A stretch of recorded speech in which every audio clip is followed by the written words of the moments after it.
DD Tamil தொலைக்காட்சி நேயர்கள் அனைவருக்கும், இங்கே வருகை இருந்திருக்கின்ற பெரும் மதிப்புமிக்க பெரியோர்களுக்கும் எங்களுடைய உள்ளம் கனிந்த வணக்கங்களை சொல்லிக்கொள்வதோடு குடியரசு தின வாழ்த்துக்களையும் சொல்லிக்கொள்வதில் நாங்கள் பெருமைப்படுகிறோம்.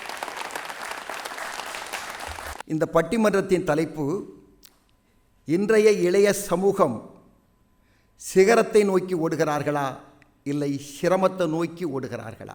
ஒவ்வொரு வீட்டிலும் இன்றைக்கு இளைஞர்கள் இருக்கிறார்கள். நாமளும் இளைஞர்களாக இருந்து இன்றைக்கு இந்த வயதை நாம் தொட்டிருக்கிறோம். இளைய பருவம் நம்முடைய வாழ்க்கையை எப்படி எப்படி மாற்றி அமைத்தது, எதனால் நம்முடைய வாழ்க்கை இப்படி மாறியது என்பவைகளையெல்லாம் தெளிவுபட சொல்வதற்காக வரையிருந்திருக்கிறார்கள். அருமை பெரியோர்களே, ஒரு தொடக்கப்பள்ளி ஒரு ஆசிரியை 3ஆம் வகுப்பு மாணவர்களுக்கு நல்லொழுக்க வகுப்பை சொல்லிக் கொடுத்து கொண்டிருக்கிறார். பாடல் பாடியும் கதைகளை சொல்லியும் நடனங்களை ஆடியும் இன்றைக்கு ஆசிரியர்கள் பாடங்களை புரட்டி கொண்டிருக்கிறார்கள். பெருமைக்குரிய செய்திதான். அப்போ அந்த நல்லொழுக்க வகுப்பை நடத்தும் பொழுது அந்த டீச்சர் அந்த குழந்தைகளை பார்த்து கேட்குறாங்க, 49 பிள்ளைகள் இந்த கிளாஸில் இருக்குது, உங்களில் யாரெல்லாம் மோட்சத்துக்கு வர ஆசைப்படுறீங்கன்னு கேட்குறாங்க. 48 பிள்ளைகள் கையை ஒசத்துது. ஒரு குழந்தை ஒசத்தவே இல்லை. டீச்சர் அப்படியே பார்க்குறாங்க, ஏம்மா கனகா, நீ மட்டும் கையை ஒசத்தாமல் இருக்கிறியே, உனக்கு மோட்சத்துக்கு வர விருப்பம் இல்லையான்னு கேட்குறாங்க. அந்த குழந்தை சொல்லுது, இல்லை டீச்சர், ஸ்கூல் முடிஞ்ச உடனேயே நேராக வீட்டுக்கு வான்னு எங்கள் அம்மா சொன்னாங்க. நான் மோட்சத்துக்கு வர விருப்பம் இல்லை. எனக்கு மோட்சமே எங்கள் அம்மா மடி தான். நேராக வீட்டுக்கு போவேன், எங்கள் அம்மா ஏதாவது பலகாரம் தருவாங்க, சாப்பிடுவேன், எங்கள் அம்மா மடியிலேயே தூங்கிடுவேன். கரெக்ட், நியாயம். அந்த குழந்தைக்கு சிகரம் அந்த வயதில் அவங்களுடைய தாயாருடைய மடிதான். அருமை பெரியோர்களே, நம்ம சாலிகிராமம் அங்கே ஒரு சாமியார் பக்தர்களெல்லாம் பங்களாவுக்கு வர சொல்லுதார். பக்தர்கள் எல்லாம் சாப்பாடு பாடலாம் போடுறார். போட்டுட்டு பிரசங்கத்தில் சொல்கிறார், இன்றைக்கு மோட்சத்திற்கு செல்வதற்கு நான் வழியை காட்டுகிறேன் அப்படின்னார். மோட்சத்துக்கு வழியை காட்டினா எல்லோரும் தான் ஆசைப்பட்டு தானே பார்ப்போம். எந்த வழியாக ஈஸியாக நுழைஞ்சு உள்ளே ஓடி மோட்சத்துக்கு போயிடலாம் தானே நினைப்போம். அங்கே ஒரு 15 வயசு பையன் இருந்தான். அவன், சாமி நீங்கள் பொய் சொல்கிறியே அப்படின்ட்டான் கூட்டத்தில். அவர் எவ்வளோ கோவம் வரும். மோட்சத்துக்கு வழியை காட்டுறேங்காரு, இவன் ஒரு பொடி பையன் 15 வயசு பையன், சாமி நீங்கள் பொய் சொல்கிறியே அப்படிங்கிறான். அப்படி பேச்சை நிறுத்திட்டு, எப்படிப்பா பொய்ன்னு சொல்கிற அப்படின்றார். இன்றைக்கி காலையில் நீங்கள் டி நகர் பஸ் ஸ்டாண்டுக்கு வந்தீங்கல்ல, இந்த பையன் கேட்குறான். அவர் ஆமாம் அப்படின்னார். என்ன பார்த்தீங்கல்ல? ஆமாப்பா, உன்னை பார்த்தேன். டி நகர் போஸ்ட் ஆஃபீஸ்க்கு வழி எதுன்னு கேட்டீங்கல்ல? ஆமாம் கேட்டேன். டி நகர் போஸ்ட் ஆஃபீஸுக்கே வழி தெரியாத நீங்கள் சொர்க்கத்துக்கு எப்படி வழியை காட்டுவீங்கன்னு கேட்டான். ஒன்றும் பண்ண முடியலை. அவர் பேச்சை நிறுத்திட்டு எல்லோரும் வீட்டுக்கு போங்கட்டார். ஒரு நண்பன் வீட்டுக்கு போயினான், ரிட்டையர்டு ஹெட் மாஸ்டர். 10 மணி அவங்க வீட்டுக்கு போகும்பொழுது அவர் பையன் நல்லா ட்ரெஸ் பண்ணலாம், அப்படி எங்களை கிராஸ் பண்ணி வர்றான். அப்பாவுடைய ஃப்ரெண்டு வந்திருக்காருன்னே என்னை பார்த்து ஒரு சின்ன சிரிப்பு தான் சிரித்தான். பைக்கை ஸ்டார்ட் பண்ணான், போயிட்டான். கேட்டேன் அவர்கிட்ட, பையனுக்கு எதாவது நல்ல வேலைகளில் கிடச்சிட்டான்னு கேட்டேன். கேட்கணும் இல்லை, ஆனால் போயா நீ ஒன்று அப்படின்னாரு. படித்து முடித்து டிகிரி வாங்கி 4 வருஷம் ஆச்சு. 10 மணிக்கு எந்திப்பான், குளிப்பான், நல்ல ட்ரெஸ் பண்ணுவான், நல்ல பவுடர் அப்புவான், பைக்கை ஸ்டார்ட் பண்ணுவான், போயிடுவான். கழுது எங்கே தான் போகுது தெரியாது, எங்கே தான் வருன்னு தெரியாது, என்ன தான் செய்யுன்னு தெரியாது, ராத்திரி சாப்பாட்டுக்கு சரியாக வந்துடுவான்னார். இப்படி நிறைய இளைஞர்கள் இருக்கிறார்கள். சரி, இன்னொரு பையன் உண்டே என்ன செய்கிறான்னு கேட்டேன். அதோ அந்த ரூம்குள்ளே பாரு அப்படின்னாரு. அவன் அந்த ரூமில் ஐயா சொன்ன மாதிரி ஃபோனை தடவிக்கிட்டே இருக்கிறான். அப்போ ஒரு 4 வகையான பொருட்கள் இருக்குது இன்றைக்கி வீட்டுக்குள்ளே. டிவி இருக்குது, கம்ப்யூட்டர் இருக்குது, PS5 இருக்குது, விளங்காத போன செல்ஃபோனு கையில் இருக்குது.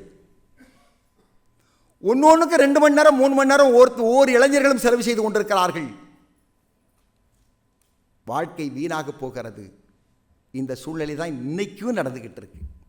அருமை பெரியோர்களே, இப்பொழுது பேச வந்த அறிஞர் பெருமக்களை உங்கள் மத்தியில் அறிமுகப்படுத்துகிறேன். சிகரங்களே என்ற அணியை சார்ந்த அருமை சகோதரி கலைமாமணி ஆர் சந்திரபுஷ்பம் அவர்களை உங்கள் மத்தியில் அறிமுகப்படுத்துவதில் பெருமைப்படுகிறேன்.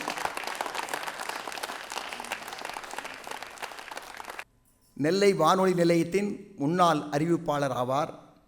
சிறந்த நாட்டுப்புற பாடல்களை சிறப்பாக பாடக்கூடியதில் வல்லமை பெற்றவர். அடுத்தபடியாக இருக்கக்கூடிய சகோதரி நெல்லை மாவட்டத்தைச் சேர்ந்தவர் தான். அவரும் தில்லை வனந்தோப்பு, திருச்செந்தூர் பக்கத்தில் இருக்குது.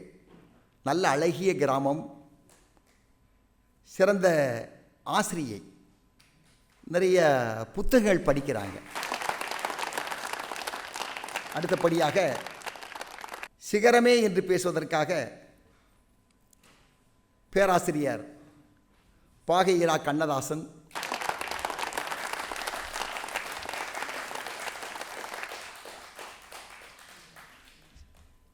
சிறந்த பேச்சாளர், உங்களுக்கெல்லாம் அறிமுகமான நண்பர், கவிஞர், படிப்பாளி. அந்த படிப்பாளிங்கிற பெயரை பெற்றவர் பாகை கண்ணதாசன். அடுத்த இருக்கக்கூடியது நண்பர், நகைச்சுவை நண்பர் ஆறுமுக பாண்டியன் அவர்கள். நெல்லை மாவட்டத்தைச் சார்ந்தவர். அவர் மும்பையில் நகைச்சுவை மன்றம்னு ஒன்று வச்சிருக்கார் மும்பையில். அவரையும் வாழ்த்தி வரவேற்பதில் நாம் பெருமைப்படுகிறோம். இப்போது இன்றைய இளைய சமூகம் கிரகங்களை நோக்கி செல்கிறதா, சிரமங்களை நோக்கி செல்கிறதா? இல்லவே இல்லை. இளைய சமூகம் சிகரங்களை நோக்கித்தான் செல்கிறது. அவர்களை மேடைக்கு உங்கள் சார்பாக அன்போடு அழைக்கிறேன். நாடு செழிக்க வேணும், நல்ல மழை பெய்ய வேணும், நாட்டில் உள்ள மக்கள் எல்லாம் நலமுடனே வாழ வேணும். நாடு செழிக்க வேணும், நல்ல மழை பெய்ய வேணும், நாடு செழிக்க வேணும், நல்ல மழை பெய்ய வேணும், நாட்டில் உள்ள மக்கள் எல்லாம் நலமுடனே வாழ வேணும். இந்தியா நம் நாடு, நீ இனிமையாக பாடு. ஐயா, இந்தியா நம் நாடு, நீ இதயம் கனிந்து பாடு. அனைவருக்கும் குடியரசு தின நல்வாழ்த்துக்கள். பாரதி சொல்வான், தேடிச் சோறு நிதம் தின்று பல சின்னஞ்சிறு கதைகள் பேசி மனம் வாடி துன்பம் மிக உழன்று பிறர் வாடப் பல செயல்கள் செய்து நரை கூடிக்கிழ பருவம் எய்தி கொடுங்கூற்றுக்கு இரையாகி பின் மாயும் சில வேடிக்கை மனிதர்களைப் போல நான் வீழ்வேன் என்று நினைத்தாயோ என்று கேட்பான் பாரதி. அதை போலதான் இன்றைய இளைஞர்கள் நான் வீழ்வேன் என்று நினைத்தாயோ என்று ஒவ்வொரு லெக்காக ஓடிக்கொண்டிருக்கிறார்கள் இலக்கை நோக்கி. நீ எதை நினைக்கிறாயோ அதுவாகவே ஆகிறாய் என்றார் சுவாமி விவேகானந்தர். ஒன்றை நினை, அதற்கான முயற்சி செய், அந்த முயற்சியோடு பயிற்சி செய், அப்பொழுதுதான் வெற்றிக்கனியை நீ எட்டி பறிக்க முடியும் என்று ஒவ்வொரு பெரியோர்களும் வழிகாட்டிகளும் சொல்லி வைத்ததை பிடியாக பிடித்து கொண்டு இன்றைய இளைஞர்கள் ஓடிக்கொண்டிருக்கிறார்கள். நமக்கே தெரியாதுங்க, பெரியவங்களாம் நமக்கே என்ன படிப்பு இருக்குன்னு பெற்றோர்களுக்கு பல பேருக்கு தெரியாது, எனக்கு கூட தெரியாது. என் பையன் என்னென்ன படிப்பு இருக்குன்னு பார்த்து, இப்போ எங்கள் திருநெல்வேலியிலேருந்தே ஒரு பள்ளியில் படித்து AEEEனா என்ன, IITக்கு எழுத வேண்டியதுன்னா என்னென்னு எனக்கு தெரியாது. ஆனால் அவன் எழுதி அதில் தேர்வு பெற்று திருச்சி NITயில் படித்தான். அடுத்தாப்புல அமெரிக்காவில் போய் படித்து அதுக்கெல்லாம் அங்கே இப்போ பணிபுரிந்து கொண்டிருக்கின்றான்.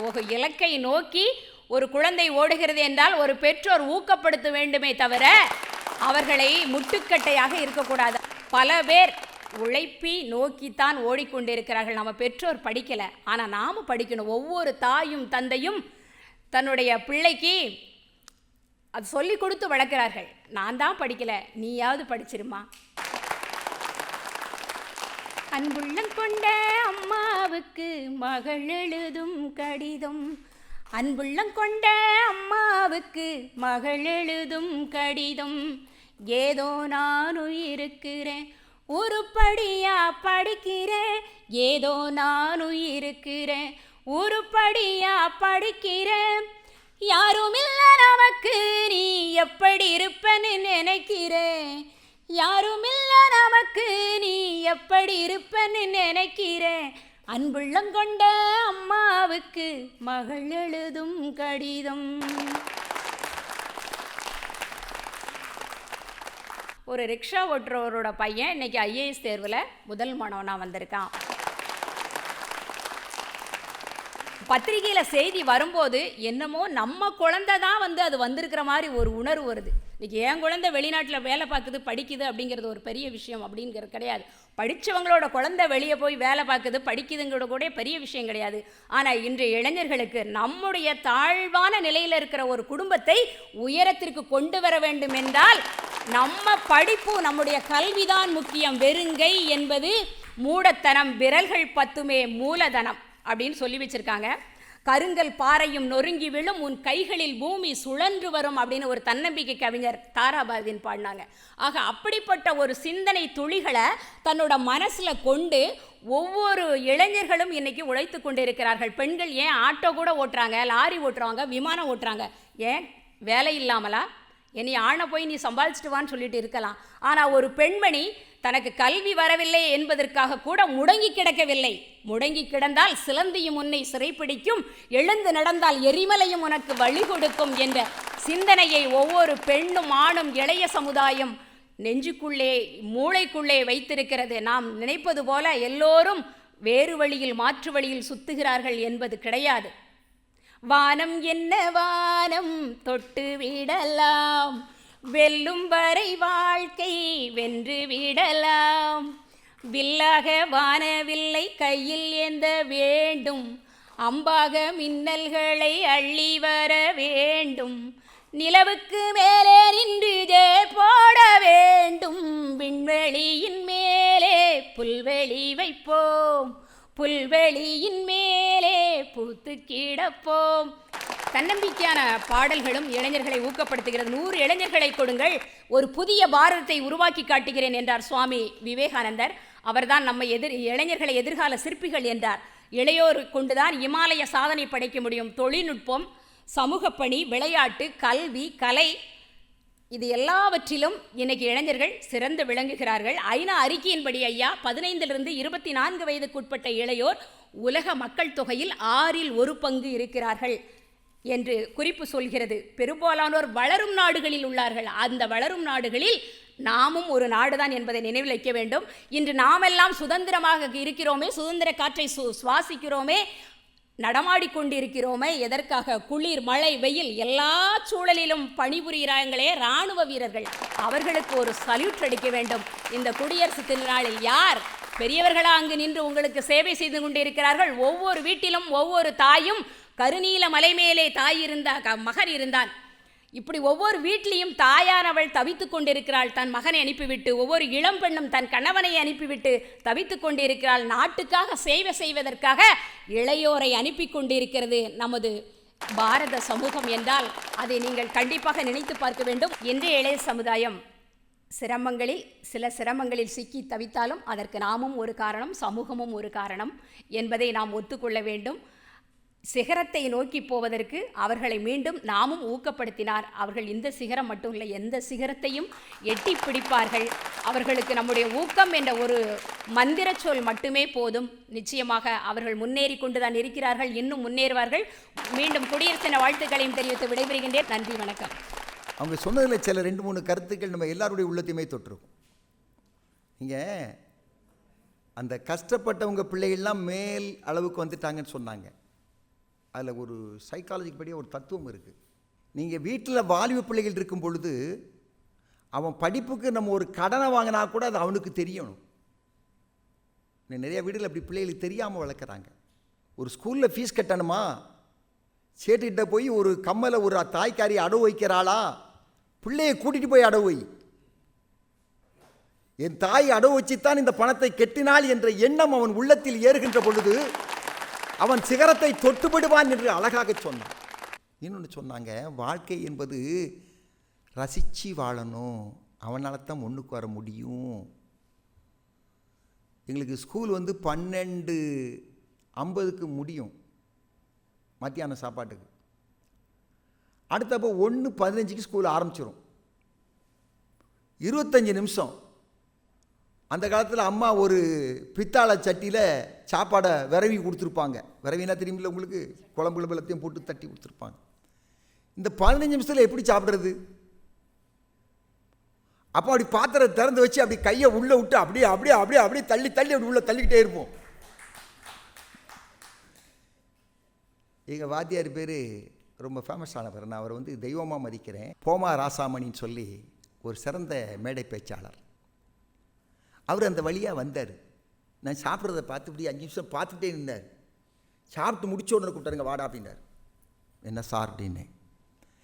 டேய், எவனுக்கெல்லாம் ரசித்து சாப்பாடை சாப்பிட தெரியலையோ அவன்லாம் வாழ தெரியாத முட்டாப்பையடா அப்படின்னார். அதிலிருந்து சாப்பாடை ரசித்து சாப்பிட ஆரம்பிச்சிட்டேன். தண்ணீருக்குள் நாம் கீழே கீழே போனோம்னு அமுக்கணும்னு வச்சுக்காங்களேன், மேலே மேலே மேலே மேலே வருவோம். எவன் ஒருவன் தன்னை தாழ்த்துகிறானோ அவன் உயர்த்தப்படுவான். இதுதான் அதனுடைய தத்துவம். இளைஞர்கள் எல்லாம் துன்பத்துக்கு தான் போயிட்டு இருக்கான். அவனும் துன்பப்படுறான், அவனை சார்ந்தவர்களையும் துன்பப்படுத்துகிறான், அவன் வாழுற வீட்டையும் துன்பப்படுத்துகிறான், வாழுற நாட்டையும் துன்பப்படுத்துகிறான். திரு ஆறுமுக பாண்டியன் அவர்களை அன்போடு உங்கள் சார்பாக அழைக்கிறேன். வாழ்வதற்கு பணம் வேண்டும், வாழ்வதற்கு பொருள் வேண்டும், வாழ்வதிலும் பொருள் வேண்டும். அப்போ அவங்க வாழ்வதில் வாழ்க்கைக்கு பொருள் வேண்டும் என்கின்ற தலைப்பை மாற்றி பேசியிருக்கின்றார்களோ என்கின்ற ஐயம் ஏற்படுகிறது. ஆனால் நாங்கள் என்ன சொல்கின்றோம், ஒரு இளைஞன் எப்படி இருக்க வேண்டும் என்றால் அவனுடைய வாழ்க்கை பொருள் இருக்க வேண்டும், அவன் வாழ்வதிலே பொருள் இருக்க வேண்டும். அது இந்த கால இளைஞர்களுக்கு இருக்கிறதா? இதுதானே கேள்வி. ரொம்ப சுலபமான கேள்வியாச்சே. நான் ஒரு பையன்கிட்ட போய் கேட்குறேன், சார் நீ என்னடா இவ்வளோ வேகமாக பைக்கில் போகிறீங்க, நாங்கள் லட்சியத்தை நோக்கி சிகரத்தை நோக்கி போகிறோம்னா. எப்படிடா சிகரத்தை நோக்கி போவேன்? சார் நாங்கள் லெஃப்டில் கையை போடுவோம், ரைட்டில் இண்டிகேட்டரை போடுவோம், நேராக போயிடுவோம்னா. நேராக போயிடுவான் மேலே. அவன் போனால் பரவாயில்லையே, பின்னால் வர வண்டிக்காரன் அவன் ஐயோ எங்கே போகிறானே தெரிஞ்சு அவன் 4 பேரை இடித்து இந்த உலகமே சர்வ நாசத்துக்கு போயிரும் ஐயா. இந்த வேலையில நாங்கள் இளைஞர் போகிறோம் சார். 50 மாடி கட்டுற அஸ்திவாரம் இல்லாமல் கட்டிக்கிட்டு இருக்கான் இந்த காலத்து இளைஞர்கள். நீங்கள் சொல்கிறீங்க அவனை ஊக்குவிக்க வேண்டுமா? இப்படி போகிறவனை ஊக்குவிச்சா என்ன ஆகும்? நல்லா புரிஞ்சுக்கிங்க. தவறு செய்தவனை விட தவறு செய்தவனை ஊக்குவிப்பவன் குற்றவாளி. இந்த நாட்டிலே போதை வஸ்துக்களை உபயோகப்படுத்துகிறவர்கள் முதியவர்களா இளைஞர்களா? இன்னைக்கு டாஸ்மார்க்கில் விற்பனை அதிகப்பட்டதுக்கு காரணம் யாரு? ஏமா சொல்லுங்கம்மா. இன்னைக்கு நாட்டில் வாயில வராத போதை வஸ்துக்களால் நமக்கு பேரே தெரியல. அந்த போதை பொருளை எல்லாம் இந்த கால முதியவர்களுக்கு தெரியுமா? தெரியவே தெரியாது சார். ஆனால் இன்றைக்கு போதையின் பாதையிலே செல்லுகின்ற இளைஞர் சமுதாயத்தை எப்படி நீங்கள் சிகரத்தை தொடுகிறீர்கள் என்று சொல்ல முடியும்? ஏதாவது ஒரு லட்சியம் இருக்கிறதா சார்? நீங்கள் சொல்றீங்க என் பையன் அங்கே அமெரிக்காவில் வாழ்ந்துட்டான், என் பையன் இங்கே ஐடியில் வேலை பார்க்காம மெட்ராஸில் பூரா ஐடி வாழ்க்கை ஒரு வாழ்க்கையா சார்? நீங்க வாழ்வது பிரயோஜனமாக இருக்க வேண்டும். நம் முன்னோர்கள் சொன்னார்களே, என்னுடைய தாய் தந்தையர்களுடைய வழிப்படி நடக்கிறேன்னு சொன்னால இன்றைய இளைஞர் வழியில் யாராவது நடக்க முடியுமா?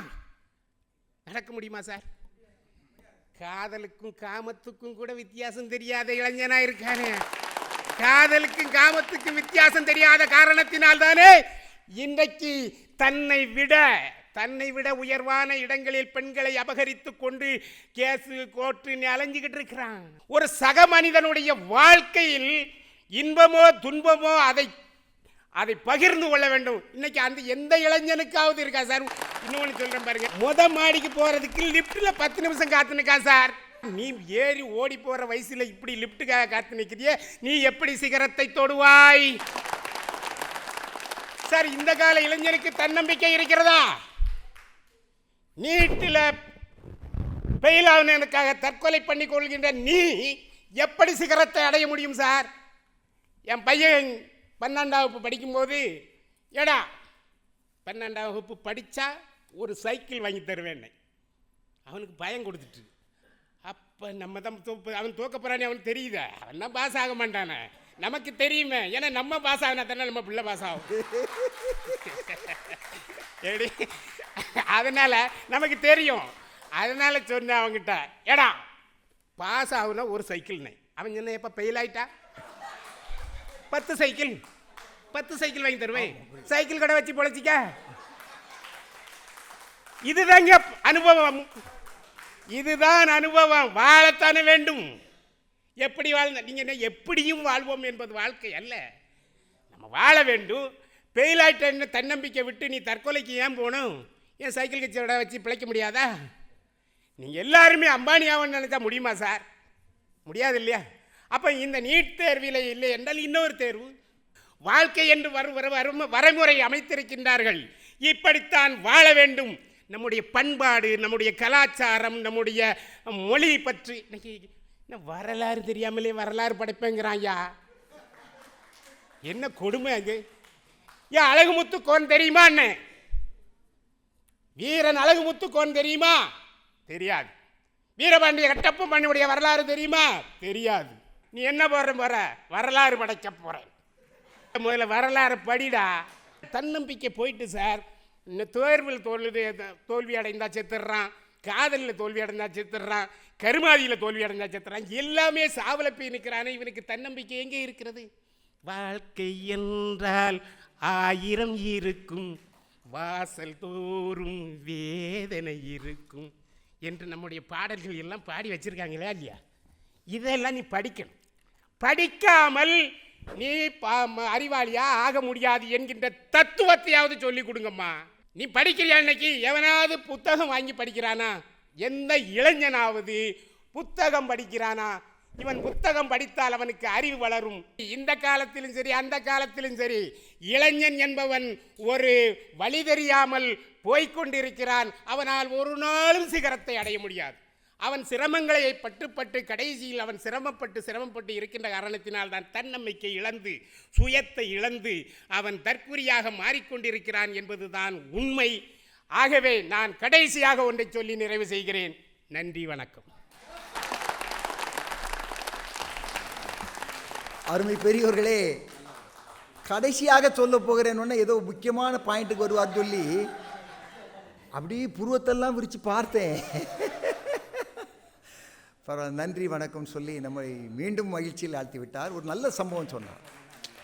அதாவது பிள்ளை பாஸ் ஆனால் உனக்கு நான் சைக்கிள் தரேன்.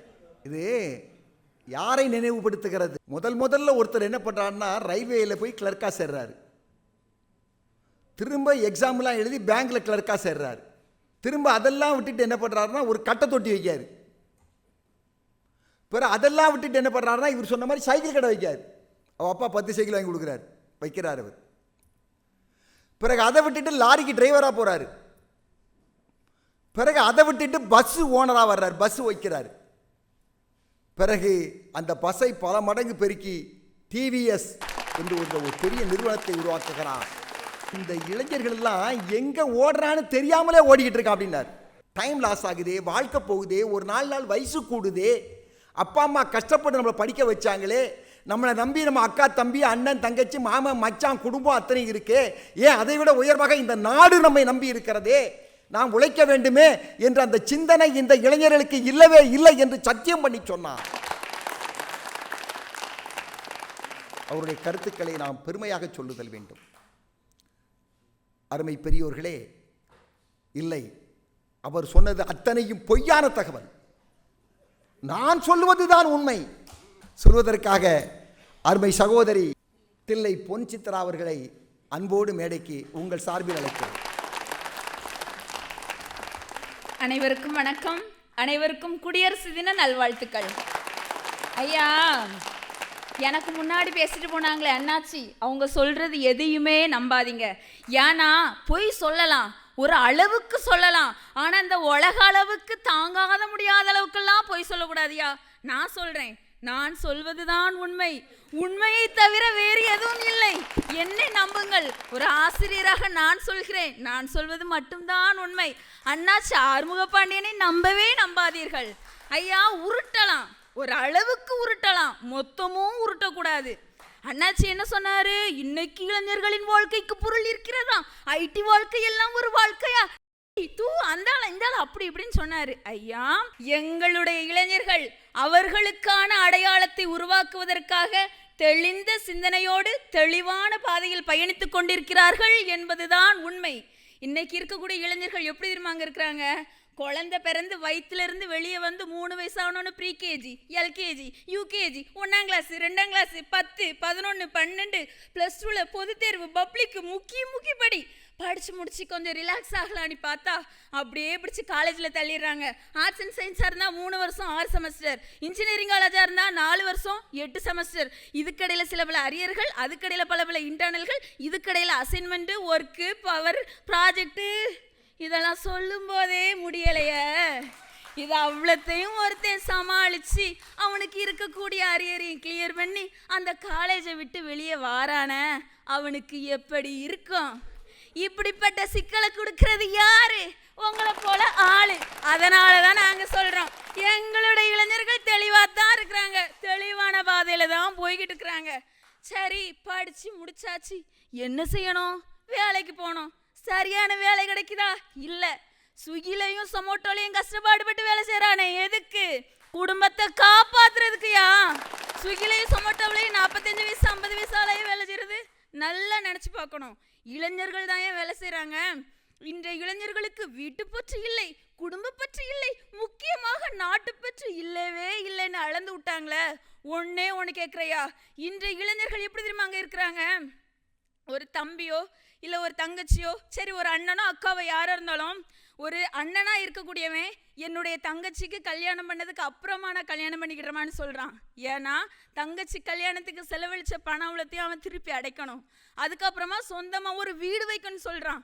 அதுக்கப்புறமா தன்னை நம்பி வரக்கூடிய பொண்ணையும் பெற்றுக்க போகிற குழந்தைகளையும் காப்பாற்றுற அளவுக்கு வசதி வந்ததுக்கு அப்புறமா கல்யாணம் பண்ணன்னு சொல்லு. 33 வயசுக்கு மேலே தான் இன்னைக்குள்ள இளைஞர்கள் கல்யாணம் பண்ணுறாங்க. இன்றைக்குள்ள இளைஞர்கள் சிகரங்களை நோக்கித்தான் பயணித்து கொண்டிருக்கிறார்கள். ஐயா, ஒரு சின்ன குட்டி கதை. ஒரு வீட்டில் வேற என்ன, எங்கள் பக்கத்து வீட்டில் தான் ஒரு பையன் இருந்தான். ரொம்ப நல்ல பையன். தேடி கெடுத்தாலும் கிடைக்காத ஒரு திறவையும் அப்படின்னா அப்படி ஒரு சொக்க தங்கம். வேணா உரசி பார்த்துக்கோங்க. அவன் ஒரு சட்டை வாங்கினாலும் அவங்க அப்பாட்ட தான் போய் கேட்பான். ஒரு ஷூ வாங்கினாலும் அவங்க அப்பாட்ட தாங்க இப்போ என்னது துட்டு, சரியா கேட்பான். அப்பா ஒரு பைக் எடுக்கணும், துட்டு கொடுத்தாரு.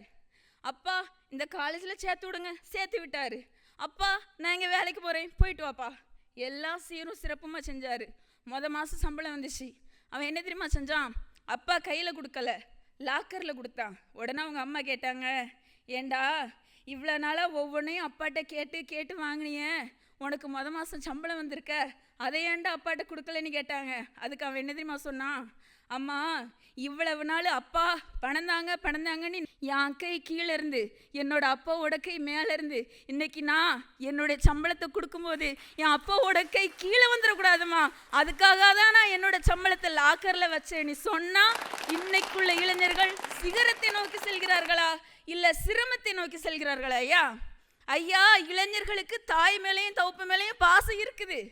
தாய் சொன்னால் கேட்க மாட்டான், தகப்பே சொன்னா கேட்க மாட்டான். ஆனா தாய்க்கோ தகப்பனுக்கோ ஏதாவது ஒன்று ஆச்சுன்னா எவன் சொன்னாலும் கேட்க மாட்டான். ஏன் எப்படி லெஃப்ட்ல இண்டிகேட்டர் போட்டுட்டு ரைட்ல கையை போட்டுட்டு ஸ்ட்ரைட்ல போய்கிட்டு இருக்கோமா? எதுக்கு போறோம்? 108 உயிருக்கு போராடக்கூடிய உற்ற நண்பனை காப்பாத்துறதுக்காக ரத்த தானம் பண்ணதுக்கு தானே நாங்க போறோம். இதை கூட புரிஞ்சுக்க மாட்டீங்களா? சரி, போதை பொருட்களை பயன்படுத்துறோமா? கேட்குறேன், போதை பொருளை கொடுக்கறது யாரு? உங்களை போட வயசான டிக்கெட் தானே. சரி, டாஸ்மார்க்லையும் மதுபான கடையிலையும் குடிக்கிறாங்களாம். எங்கள் ஆட்கள்லாம் டீசென்ட்டு பாட்டிலை வாங்கி வீட்டில் வச்சு தான் குடிப்பான். குடிச்சிட்டு அறையில் இருக்க வேட்டி இருக்கடம் தெரியாமல் படுத்து கிடக்குது யாரு? வயசானால் தானே. ஆனால் அண்ணாச்சி சொன்னது மட்டும் உண்மை. நான் பாஸ் ஆனதானே என் பிள்ளை பாஸ் ஆவான்? சுவாமி விவேகானந்தர் என்ன சொன்னார்? 100 இளைஞர்களை தாங்க நான் இந்த பாரதத்தை வசதி காட்டுறேன்னு சொன்னார். 100 இல்லை, 100 கோடி இளைஞர்களை தாரோம். வயசானவங்க யார்கிட்டயாவது ஒரே ஒரு சுவாமி விவேகானந்தரை கொடுக்க முடியுமா முடியாதா? அதுக்கு அப்புறமா தானே நீங்கள் பதில சொல்லணும். ஐயா, கொரோனா டைமில் ஆன்லைன் கிளாஸ் நடந்துச்சு. ஃபோனை கீழவேன்னு சொன்ன அம்மா அப்பாலாம் ஆண்ட்ராய்டு ஃபோன், ஐஃபோன் வாங்கி தந்தாங்களா இல்லையா? தடவுறோமா என்னத்தை ஃபோனை இப்படி தடவுறோமா? அந்த ஃபோனை பார்த்து தான் இங்கிலீஷ் பேச படிச்சுக்கிட்டு இருக்கேன். என் தம்பி ஜெர்மனும் ஃப்ரெஞ்சும் பேச படிச்சுக்கிட்டு இருக்கான். இப்படி தடவி தான் உலக நடப்புகள், நாட்டு நிகழ்வுகள் அனைத்தையும் நாங்கள் எங்கள் கண்முன்னே கைமுன்னே வீட்டில் இருந்தபடியே மிக்க தெளிவாக படித்து கொண்டிருக்கிறோம் என்பதை நடுவர் அவர்களும் அண்ணாச்சி ஆறுமுக பாண்டியன் அவர்களும் நன்கு உணர்ந்து கொள்ள வேண்டும். வேறு வழி இல்லை. சரி, ஒரு எக்ஸாம்பிளை சொல்லிடுவோம். ஒரு பையன்யா நம்ம இந்தியாவில் பீகார் மாநிலத்தில் விவசாய குடும்பத்தில் உள்ள ஒரு பையன். பேர் சத்யம் குமார். 12 வயசில் ஜி எக்ஸாமை கிளியர் பண்ணுறான். 14 வயசில் பீகாரில் உள்ள ஐஐடியில் சேர்ந்து படித்து 24 வயசில் அமெரிக்க அரசாங்கத்தில் இருந்து பிஹெச்டி பட்டத்தை வாங்கியிருக்கிறானா? சிகரத்தை நோக்கி செல்கிறானா? சிரமத்தை நோக்கி செல்கிறானா? ஐயா, அன்சார் ஹைக், ஸ்மிதா சபர்வால் இவங்க எல்லாரும் மிக இள வயசு ஐஏஎஸ் அதிகாரிகள். யூபிஎஸ்சி தேர்வை தேர்ச்சி பெற்று 21 வயசுலேயே ஆளுமை திறனை பெற்றிருக்கிறார்கள் என்றால் இவர்கள் அனைவரும் சிகரத்தை நோக்கி செல்கிறார்களா இல்லை சிரமத்தை நோக்கி செல்கிறார்களா? ஐயா, ஒரு நாணயத்தை எடுத்துக்கிட்டா 2 பக்கம் இருக்குது. ஒரு மனிதனை எடுத்துக்கிட்டா 50% தான் நல்லவன், 50% தான் கெட்டவன். இதைத்தான் ஸ்ரீ ராமகிருஷ்ண பரமஹம்சர் சொல்லியிருப்பார். 1 வா 1 போ. எனது 1 உள்ள வரணும், 1 வெளியே போகணும். என்னது போனோம்? ஒரு நல்ல விஷயத்தை நீ உனக்குள்ளே சேர்த்துக்கிட்டானா உனக்குள்ளே இருக்கக்கூடிய ஒரு கெட்ட விஷயம் ஆட்டோமேட்டிக்காக வெளியே போயிடும். இதைத்தான் அவர் 1 வா 1 போன்னு சொல்லியிருப்பாரு. அதே போலத்தான் ஒவ்வொரு மனிதனும் அவனுக்குள்ளே இருக்கக்கூடிய ஒவ்வொரு தீய விஷயங்களையும் விலக்கிக்கிட்டானா ஆட்டோமேட்டிக்காக அவன் நல்லவனாயிருவான். இங்கே பிறக்கும் போது எல்லாருமே நல்லவங்க தான், வளர்க்கக்கூடிய வளர்ப்பில் தான் இருக்குது. அப்போ இளைய சமுதாயத்தை சரியான வழிகாட்டுதலுக்கு கொண்டு போகக்கூடிய பெரியவங்க கிட்ட தான் மிஸ்டேக் இருக்குது. எங்கள் இளைஞர்கள் கரெக்டாக தானே இருக்கிறாங்க? ஒவ்வொரு பூக்களுமே சொல்கிறதே வாழ்வென்றால் போராடும் போர்க்களமே, ஒவ்வொரு விடியலுமே சொல்கிறதே இரவானால் பகலொன்று வந்திடுமே. ஐயா, இன்னைக்கு இருக்கக்கூடிய இளைஞர்கள் நம்பிக்கை இல்லாமல் இருக்கிறான்னு சொல்கிறாங்க. நம்பிக்கை இருக்கிறனால தான் அவன் எவரெஸ்டில் போய் கொடி நாட்டியிருக்கான். ஐயா, பிரித்திகா யாஷினி ஒரு திருநங்கை, முதல்ல எஸ்ஐயான ஒரு திருநங்கை. அவங்க இந்த திருநங்கையாக இருந்தும் இளம் வயதில் ஒரு எஸ்ஐ ஆயிருக்காங்கன்னு அதுக்கு காரணம் என்னதையா? படிப்பறிவு, அவங்களுடைய கல்வியறிவு, அவங்க மீது இருந்த தன்னம்பிக்கை. இப்படிப்பட்ட இளைஞர்கள் இருக்கும்போது இளைஞர்கள் தன்னம்பிக்கை இல்லாமல் இருக்கான்னு எப்படி சொல்ல முடியும்? அதனால தான் சொல்கிறையா, இன்னைக்குள்ள இளைஞர்கள் தன்னம்பிக்கையோடு தான் இருக்கிறாங்க. இந்த சிக்கல், பிரச்சனை, சிரமம், கஷ்டம் சொல்கிறாங்களே, இதில் என்ன தெரியுமா? கண்ணில் விழக்கூடிய தூசி மாதிரி உளுந்தா கொஞ்சம் கண்ணில் கண்ணீர் வரும். அப்படிக்கு அடிச்சு விட்டுட்டு நாங்கள் எங்கள் லைஃப்பில் அப்படி ஸ்ட்ரெயிட்டாக போய்கிட்டே இருப்போம். சரியா? அதனால் இன்னைக்குள்ள இளைஞர்கள் சிகரத்தை நோக்கி தான் போய்கிட்டு இருக்கிறாங்க, சரியான பாதையில் தான் போய்கிட்டு இருக்கிறாங்கன்னு சொல்லி வாய்ப்புக்கு நன்றி கூறி விடைபெறுகிறேன். நன்றி, வணக்கம். அருமை பெரியோர்களே, பட்டிமன்றம் ரொம்ப கலகலப்பாக சூடு பிடிச்சி ஓடிக்கிட்டு இருக்கு. இது திருநெல்வேலியிலுடைய கொஞ்சம் தமிழ், இது பேர் ஒரு சிறப்பான தமிழ். இன்னொன்று சொன்னாங்க, செல்ஃபோன்லாம் அப்படி ஒன்றும் ஒஸ்டெல்லாம் கிடையாது. ஏன்னா இப்படி ஒருத்தனுக்கு உடம்பு சரியில்லைனா கூட அவன் ரத்தவனா செல்ஃபோனில் தான் தகவல் தரான், லிட்டர் கணக்காக போய் சேருது. லேனா தமிழ்வாணன் எழுதுவார், செல்ஃபோன் மாலைன்னு சொன்னார். மாலை என்ன பண்ணுவோம்? சாமிக்கும் போடுவோம். இன்னொன்று மாலை எங்கே போடுவோம்? பக்கத்து வீடு தாத்தா இறந்தாலும் போடுவோம். அப்போ மாலை ஒன்றுதான், போடுகின்ற இடங்கள் மாறுகிறது. பயன்படுத்துகிறவனை பொறுத்து செல்போன் என்று இல்லையா நான் தமிழ்வான. அப்பாவுடைய கை கீழே இருக்கக்கூடாது. பெரிய தத்துவம் தான் இந்த தத்துவம். பாரதிகிட்ட இருந்து வந்த தத்துவம். பாரதி வறுமையில் இருந்தவன், பட்டி பசியோட வாழ்ந்தவன். ஆனால் எங்கேயாவது அவன் டீ கடைக்கு அடிக்கடி போவான், கேள்விப்பட்டிருப்பீங்க. டீ கடையில் எத்தனை பேர் இருக்கானோ அத்தனை பேருக்கு இவன் தான் காசு கொடுப்பான். பாரதியுடைய கைகள் என்றைக்குமே இப்படி இருந்தது இல்லை. அவனுடைய கைகள் எப்பொழுதுமே இப்படித்தான் இருந்தது. சொல்லுவாங்கல்ல, விருந்துக்கு போகிறான் மாமியார் வீட்டில், நல்ல புது வேஷ்டி, அந்த புது துண்டு, அந்த ஐயர்களுக்குடைய துண்டு வந்து அதே 8 முழம் இருக்கும். வேஷ்டி 9 முழம் அவங்களுக்கு. உடுத்துட்டு போகிறான். ஒருத்தன் குளிரில் நடுக்கிறான், அப்படியே நடுங்கிட்டு இருக்கான். பார்த்தான், வேஷ்டி எடுத்து அவன்கிட்ட கொடுத்துட்டு இவன் துண்டை கட்டிட்டு வீட்டுக்கு வந்துட்டான்.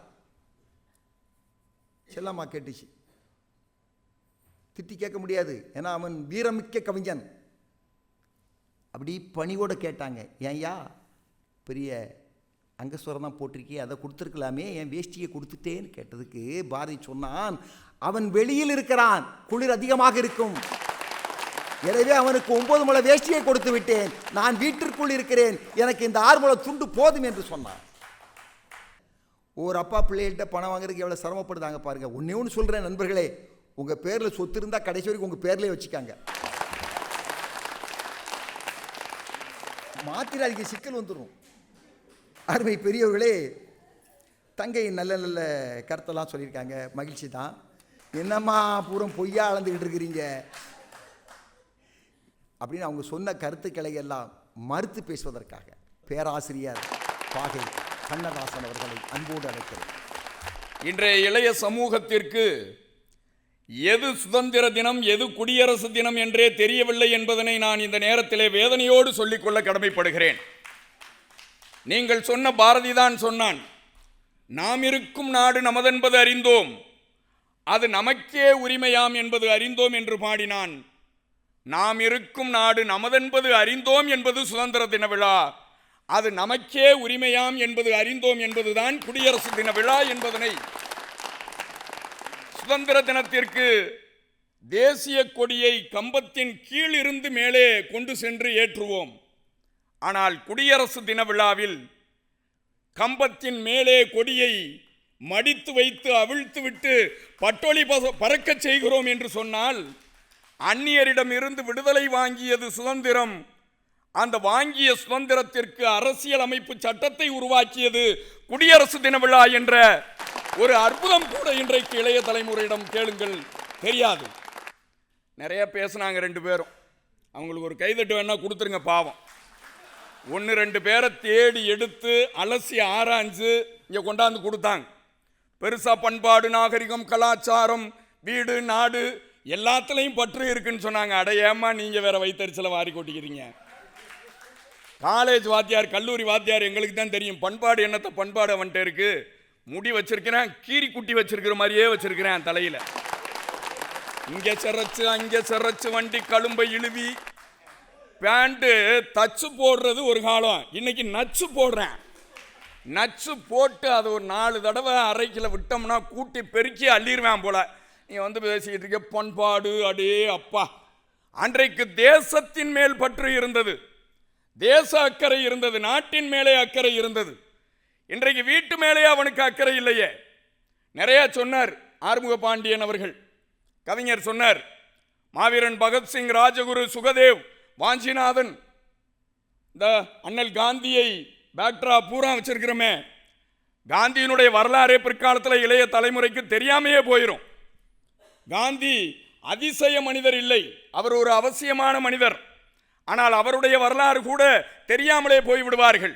படிக்கிற ஆற்றல் இன்னைக்கு இளைஞர்கிட்ட சுத்தமாக கிடையாது. சிறைச்சாலையிலே பகத்சிங் இருந்தபோது 159 புத்தகங்களை படித்த ஒரு இளைஞன் பகத்சிங் என்பதனை வரலாறு பதிவு செய்திருக்கிறது. 22 வயசு தான், 38 வயது தான் மகாகவி பாரதிக்கு, 39 வயது தான் வீரபாண்டிய கட்டபொம்மனுக்கு. இப்படி இளைய பருவத்திலே அவர்கள் சாதித்த வரலாற்றை எல்லாம் இன்றைக்கு இளைய தலைமுறை சாதிக்கிறதா என்றால் நிச்சயமாக இல்லை. பஸ் ட்ரெயின்ல உட்கார்ந்தோம்னா ஒருத்தருக்கு ஒருத்தர் பேசுறது கூட இன்னைக்கு இளைஞர்கிட்ட கிடையாது, பூரம் தடவுறதுலே இருக்கிறான். அவன் என்னத்தை சாதிக்க போறான்னு தெரியல. அமெரிக்காவில இருந்து எனக்கு ஒருத்தன் ஃபோன் பண்றேன், அங்கிள் நீங்க ஃபேஸ்புக்கில் இருக்கலான்னு கேட்டேன். இருக்கண்டா. வாட்ஸ்அப்பில் இருக்கலா? இருக்கேன். ட்விட்டரில் இருக்கலா? இன்ஸ்டாகிராமில் இருக்கலா? அதில் இருக்கலாம், இதில் இருக்கலான்னு கேட்டான். ஒரு தடவை கூட நல்லா இருக்கலான்னு கேட்க மறந்துட்டான். என்ன பெரிய சமூகம்! பாரதியை பற்றி நீங்கள் நெஞ்சார சொன்னீர்கள், பாரதியை பற்றி அவ்வளவு சொன்னீங்க. பாரதி சென்னை மெரினா கடற்கரையிலே உலாவச் செல்கிற பொழுது பாரதியாரிடம் நூற்றுக்கணக்கான இளைஞர்கள் சூழ்ந்து கொண்டு தேசிய கீத பாடலை பாடச் சொல்லி கேட்டிருக்கிறார்கள். அன்றைய இளைஞர்கள் தேசியத்தினுடைய தீயை வளர்த்த சென்னை மெரினா கடற்கரை இன்றைக்கு காதலையும் காமத்தையும் தீயாக வளர்த்து கொண்டிருக்கிறது. நடுவர் அவர்களே, இளைஞன் இன்னைக்கு எங்கே போய்கிட்டு இருக்கான்? அவனுடைய நிலை என்ன? அவனை பற்றியே அவனுக்கு சிந்திக்கிறதுக்கு நேரம் இல்லை என்று பார்க்கிறோம். பாரதி சொன்னான்ல, வந்தே மாதரம் என்போம், எங்கள் மாநிலத்தாயை வணங்குதும் என்போம் என்று சொன்னான். மாநிலத்தாயை வணங்குவது ஒரு புறம் இருக்கட்டும், பெத்த தாயவே வணங்குறதுக்கு அவனுக்கு நேரம் இல்லையே. பெற்றோர்களிடம் இடைவெளி, அம்மா அப்பாட்ட பேச மாட்டேங்கிறேன், அக்கா தங்கச்சிட்ட பேச மாட்டேங்கிறேன், வாத்தியார்கிட்ட பேச மாட்டேங்கிறேன், குருனே இருக்கேன், என்னன்னே தெரியல, உதட்டுக்குள்ள என்ன வச்சிருக்கிறான்னே தெரியல. நடுவர் அவர்களே, அது எதுக்கு விளம்பரம்? இப்படியே வச்சுக்கிட்டு இப்படியே இருக்கேன். டே கந்தசாமி கவனிக்கிற மாதிரியே நடிக்கிறான். நடுவர் அவர்களே, அவன்கிட்ட பேசி என்ன புண்ணியம் நினைச்சு பாருங்க. பெத்தவங்கள்ட்ட இடைவெளி, ஆசிரியர்கள்ட்ட இடைவெளி. அன்னைக்கெல்லாம் வாத்தியார் துணிமணியை துவைச்சு கொடுத்தாங்க, இன்னைக்கு வாத்தியாரையே துவைச்சு எடுத்துக்கிட்டு இருக்கேன். தூத்துக்குடியில் ஒரு வாத்தியாரை குத்தி போடுவோங்கிறேன், குத்தி கொன்னு விடுவோங்கிறேன். எங்களுக்கெல்லாம் என்ன இன்ஸ்ட்ரக்ஷன் தெரியுமா? ஒரு மாணவன்கிட்ட பேசையில் 2 அடி தூரத்தில் விலகி நின்று பேசுங்கிறாங்க. ஏன்னா விரலுக்குள்ள பிளேடை வச்சு கூட கிழிச்சு விட்ருவானோன்னு எங்களுக்கு பயமா இருக்கு. இளைய சமூகத்தின் மேலே எனக்கு நிறைய அக்கறை. விவேகானந்தரை பற்றி சொன்னீங்க, என்னிடம் 100 இளைஞர்களை தாருங்கள் என்று சொன்னார். 100 இளைஞர்களில் 70% பேர் கைபேசியிலே அவனுடைய வாழ்க்கை கழிகிறதே. இதை நினைத்து எனக்கு வேதனையாக இருக்கிறது. ஒரு ஆசிரியர் வேதனைப்படாமல் வேறு யார் வேதனைப்பட முடியும்? நினைச்ச கல்வி அவனால் படிக்க முடியல, அது ஒரு பெரிய சிரமம். பெற்றோர்களும் பிள்ளைங்களை கொடுமைப்படுத்துறாங்க நிறைய வீடுகளில். இதப்படி அதப்படி அவனை போட்டு கொன்னு படித்த படிப்புக்கு வேலை இருக்கா? அதுவும் கிடையாது. ஆமை வேகத்தில் சம்பளம் வாங்குறான் சார், முயல் வேகத்தில் இன்றைய சமூகத்தில் அவனுக்கு செலவு இருக்கிறது. நடுவர் அவர்களே, அவன் பக்கத்தில் இருந்து நான் சிந்திக்கிறேன். அவனால் படித்த படிப்புக்குரிய வேலை கிடைக்காமல் திணறிக் கொண்டிருக்கிறான். அன்னைக்கு தேசம் எப்படி இருந்துச்சு? இந்த இந்தியா வரலாற்றிற்காக, இந்திய விடுதலைக்காக இளைஞர்கள் எல்லாம் திரண்டெழுந்த நிலை அன்றைய ஒரு காலகட்டத்தில். பெண்கள் மட்டும் நல்லா இருக்காங்கன்னு சொல்லாதீங்க. இளைஞனை திட்டுறதுனால பொம்பளை பிள்ளைய அன்னைக்கெல்லாம் இங்கே ஒரு குங்குமம் இங்கே ஒரு குங்குமம் வைப்பாங்க. இங்கே வைக்கிறது ஆயுள் ரேகை, இங்கே வைக்கிறது என்ன? பிறந்த வீட்டிற்கும் புகுந்த வீட்டிற்கும் நான் பாலமாக இருந்து கட்டி காப்பேன்னு. ஆனால் இன்னைக்கு பொம்பளை பிள்ளையெல்லாம் காலேஜில் பார்க்குறேன், இப்படி எடுக்குதுங்க. கல்யாணம் ஆச்சுன்னா குங்குமத்தை எடுத்து இங்கேயே வைக்கிறது. கலாச்சார சீரழிவு நிறைய ஆகிப்போச்சு. இளைஞன்ட்ட எதையும் பேச முடியல, பெத்தவங்களை ரோட்டில் தவிக்க விடுறேன். அண்மையில் ஒரு கவிதை படித்தேன். மூத்த மகன் மேல தெருவில், இளைய மகன் கீழே தெருவில், பெற்றோர் நடுத்தெருவில் எழுதியிருக்கேன். இளைஞன் இன்னைக்கு எப்படி இருக்கேன்? கூடா நட்பு சார், கூடா நட்பு, தேவையற்ற காதல், பாலியல் பலாத்காரம், வன்முறை, கொலை, தற்கொலை, எல்லாத்துலையும் இன்னைக்கு இளைய சமூகம் புரண்டு கிடக்கிறது.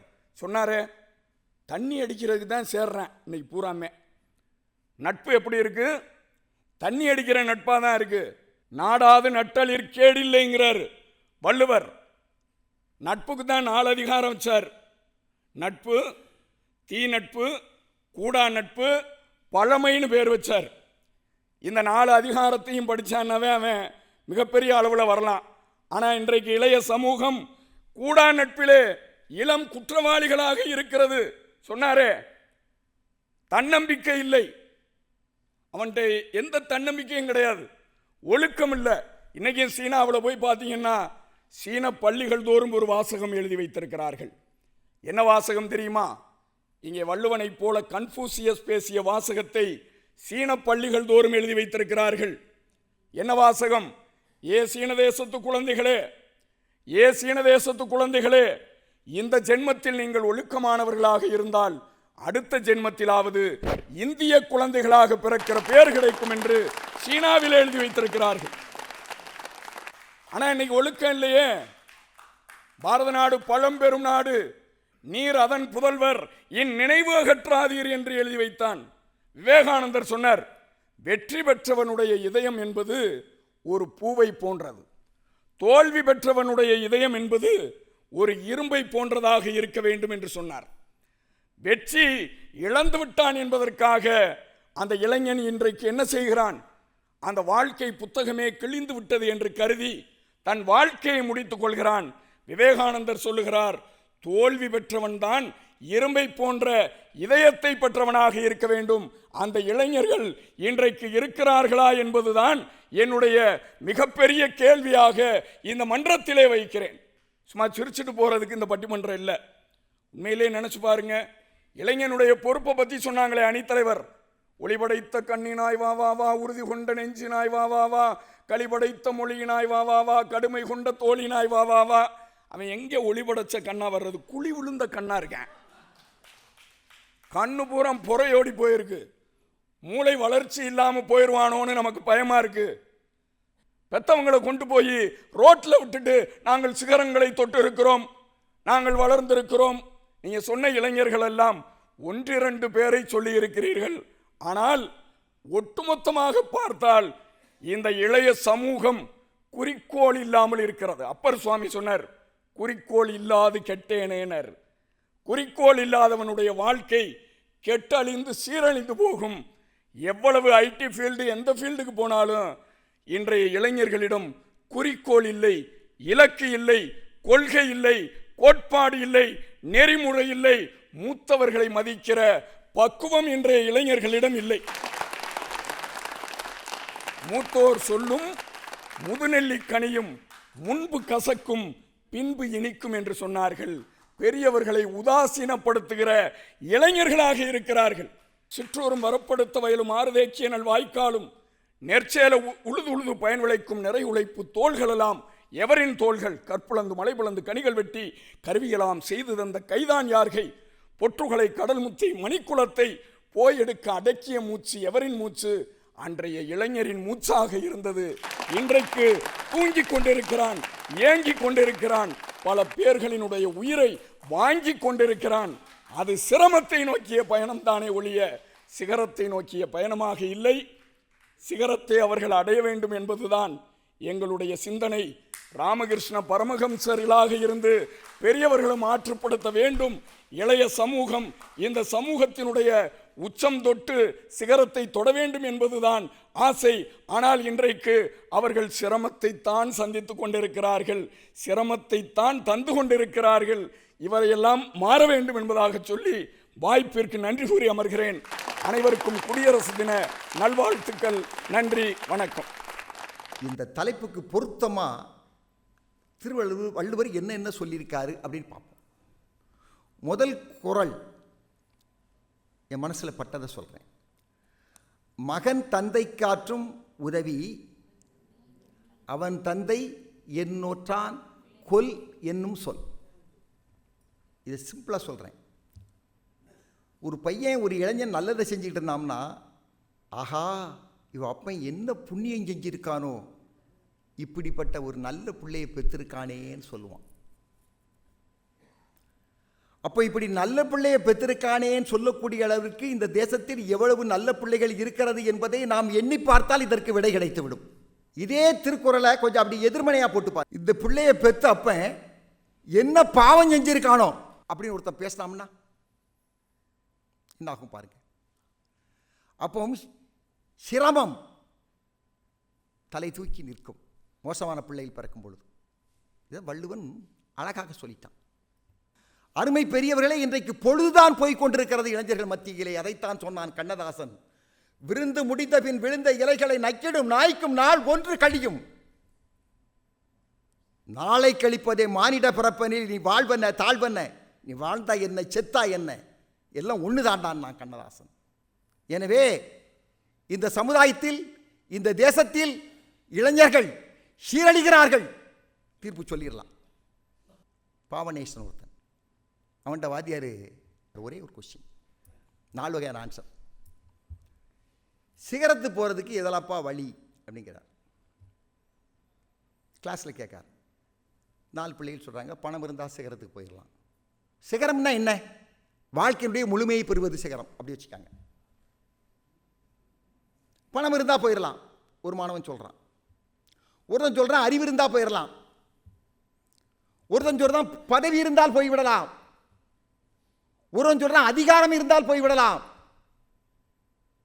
பாவசேனன் மட்டும் ஒன்றுமே சொல்லலை. வாத்தியார் அவனை கூப்பிட்டு, எப்பா நீ ஒன்றுமே சொல்லாமல் இருக்கிய, பதில் சொல்லுப்பாங்கிறார். அவன் சொன்னான் அடக்கம் இருந்தால் போய் விடலாம்னு சொன்னான். எப்படிடான்னு கேட்டாரு. என் அப்பன் வள்ளுவன் சொல்லியிருக்கிறான், அடக்கம் அமரும். அடக்கம் இருந்தால் போதும், நீ இறைவனில் ஒருவனாக கருதப்படுவாய் என்று வள்ளுவனே சொல்லியிருக்கிறான். அமரருள் உய்க்கும். அப்ப இறைவனை விட இந்த இளைஞன் ஈக்குவலா இருக்கிறான்னு சொன்னா, இவன் எப்போ அடக்கம் உள்ளவனாக இருந்தால் எப்போ அடக்கம் உள்ளவனாக வருவான்?